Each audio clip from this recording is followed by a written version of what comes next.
তবে এতে ধৈর্য ধরতে হবে এবং সেটি বিএনপিকে ধৈর্য ধরতে হবে।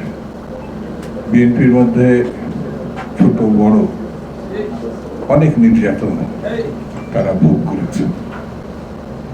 স্বাভাবিক কারণে 18 বছর ধরে তাদের প্রাপ্তি খাতা একেবারে শূন্য। শুধু তারা তা না, তাদের পরিবারও ক্ষতিগ্রস্ত হয়েছে। যে ছেলেটি নিশ্চিতভাবেই চাকরি পাওয়ার কথা ছিল শেখ হাসিনার আমলে, সেটা সম্ভব হয় না বা দেয়নি। সেই জন্যে এক ধরনের অস্থিরতা থাকতে পারে। তবে যারা শেখ হাসিনার আমলে অন্যায়ের শিকার হয়েছে, বর্তমান সরকার কিন্তু তাদের ব্যাপারে অত্যন্ত সহানুভূতিশীল। আমাদের প্রধানমন্ত্রী জনাব তারেক রহমান, শহীদ জিয়া এবং বেগম খালেদা জিয়ার উত্তরাধিকার, তিনি সহানুভূতির সঙ্গে, আপনি দেখবেন কোন রকম প্রতিহিংসা তার মধ্যে নাই। প্রতিহিংসা বলতে তিনি কিন্তু একেবারেই শূন্যের করে।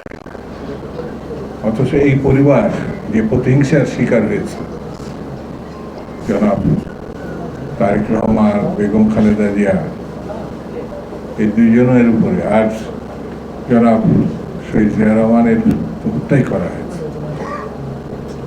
এটি তিনি কিন্তু খুব প্রতিহিংসা সরকার, বর্তমান সরকার না।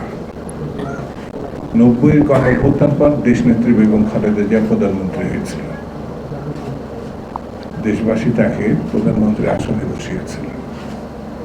দীর্ঘ আন্দোলন সংগ্রামের মধ্য দিয়ে তিনি সেই যোগ্যতা, নেতৃত্ব, ভাবমূর্তি অর্জন করেছিলেন।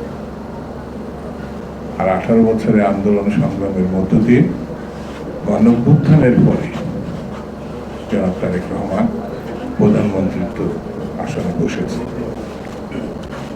অনেকে অনেক রকম জনপ্রিয়তা দাবি করে, আমি কাউকে ছোট করছি না, করতেই পারে। কিন্তু দেশবাসী গণঅভ্যুত্থানের প্রধান শক্তি হিসাবে বিএনপিকেই গ্রহণ করেছে। কারণ তারা যখন ভোট দেওয়ার সুযোগ পেয়েছে 12 তারিখে, তারা কিন্তু বিএনপিকেই ভোট দিয়েছে।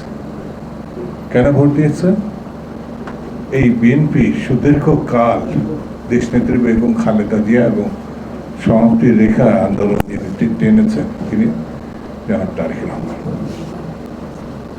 তারেক রহমান সাহেবের উপর যে আক্রমণ হয়েছিল 1/11-এর সময়, আল্লাহ তাকে রক্ষা করেছে, তার মৃত্যু হতে পারত। আর দেশনেত্রী বেগম খালেদা জিয়া তিলে তিলে হত্যার চেষ্টা করেছে শেখ হাসিনা, চিকিৎসা পর্যন্ত দেয়নি। মানে এরকম হিংস্র একটা নেতৃত্বে বাংলাদেশ ছিল।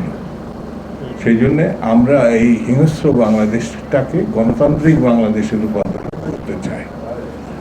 আমাদেরকে অত্যন্ত দক্ষতার সঙ্গে, ধৈর্যের সঙ্গে এই সরকারকে সমর্থন দিতে হবে। এবং যেখানে যাই হোক না কেন, একটা মহল আছে কিন্তু বিভিন্ন জায়গায় ছোটখাটো ব্যাপারটাকে বিরাট ব্যাপারে রূপান্তরিত করে। সেই জায়গাটাগুলো আমাদের নজর রাখতে হবে, যেন এরকম বিশৃঙ্খলা না হয়। এই যে যেটা সালাম ভাই বললেন, এটা তো পার্টির দায়িত্ব।